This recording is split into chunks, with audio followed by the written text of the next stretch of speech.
मी चुंगीराम काय हो चुंगीराम भंगीरामचा पोरगा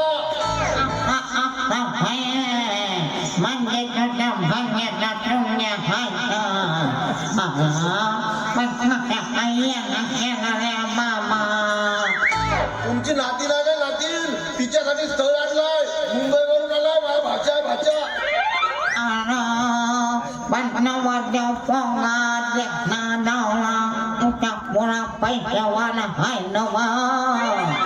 देखना म्हणून काय विचारता अहो खूप श्रीमंत आहे आता थोडासा भांडानं काढा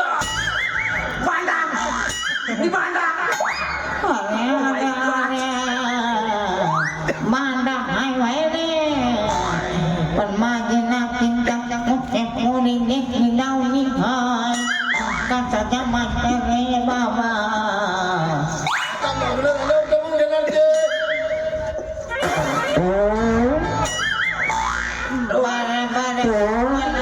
गावात खबर बघायचे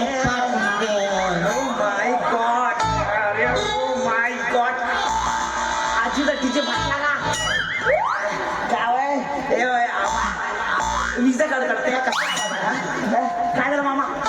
मला बोलावतो मामा मामा मला बोलावतो मी बोलून येतो मामा आशीर्वाद दे मामा मामी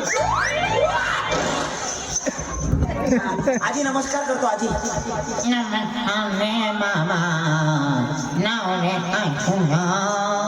लक्ष्मीकांत ढेंगरे आजी लक्ष्मीकांत ढेंगरे तू तर लईच पांडा हाय रे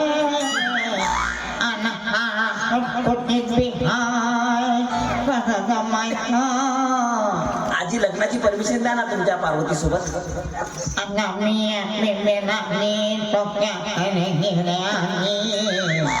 इथं वास कसला आहे तुम्ही या ना लग्नाला लग्नामध्ये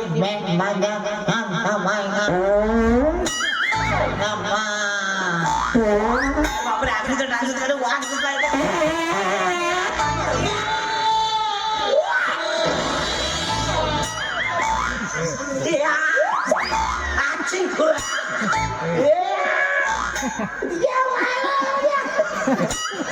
अबे घरात पित्तर मारा ना अबे किती वास निघाला त्या घरात नुसतं गॅस भरलाय गॅस मातीची काळी लावली तर घर उडून जाईल ते अबे उंदीर मेल्यासारखा वास निघाला अबे कसे जगता तुम्ही रूम फ्रेशनर मारलं होतं ना रूम फ्रेशनर काय होते 2-4 अगरबत्तीचे बॉक्स लाव हे भगवान किती वास नाकातले केस सोडून गेले त्याची काय खाणं पिणं सगळं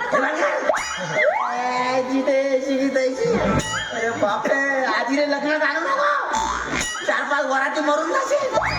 शांताबाई कोण नाचतात तुझ्या नाचनाबाई का जीव घेता काय मला मामा काय मेला काय मामा कोमात तर नाही गेला मामा उठ का मामा उठ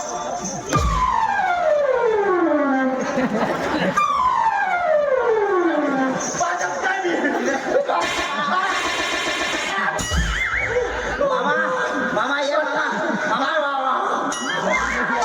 चुंगीरामचा रोल करू ना चुंगीरामचा रोल नाटकामध्ये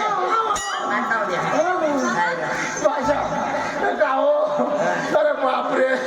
स्वर्गातून नरकात गेल्यासारखा लागला येत नाही येत लग्न वगैरे काहीच नाही नाही तर मराठी मेलं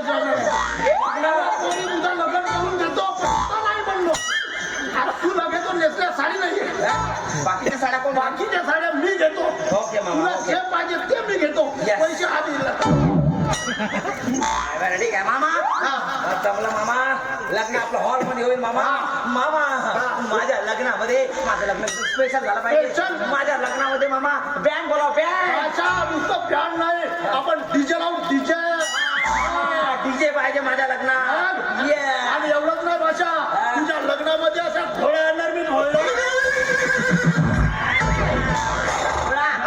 मामा घोडा तर मोठा असते का छोटा आहे बरोबर आहे तू घोड्यावर मच्छीला पुतुकडं पडून जाशील तुझ्या आधी एक छोटासा पाहतो आपलं हे गदा आणू लय मजा येईल मामा माझ्या लग्नामध्ये घोडा माझ्या लग्नामध्ये डीजे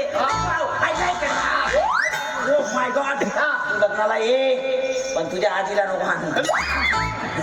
नको तुझ्या आजीला आणशील तर तिचा डीजे तिलेच वाजव म्हणा आमचा डीजे आम्ही वेगळा वाजव तिने नाच म्हणा तिनेच मर म्हणायच्या आनंदाला सर मला कमवायचा नाही मला गाणं म्हणायचं आहे.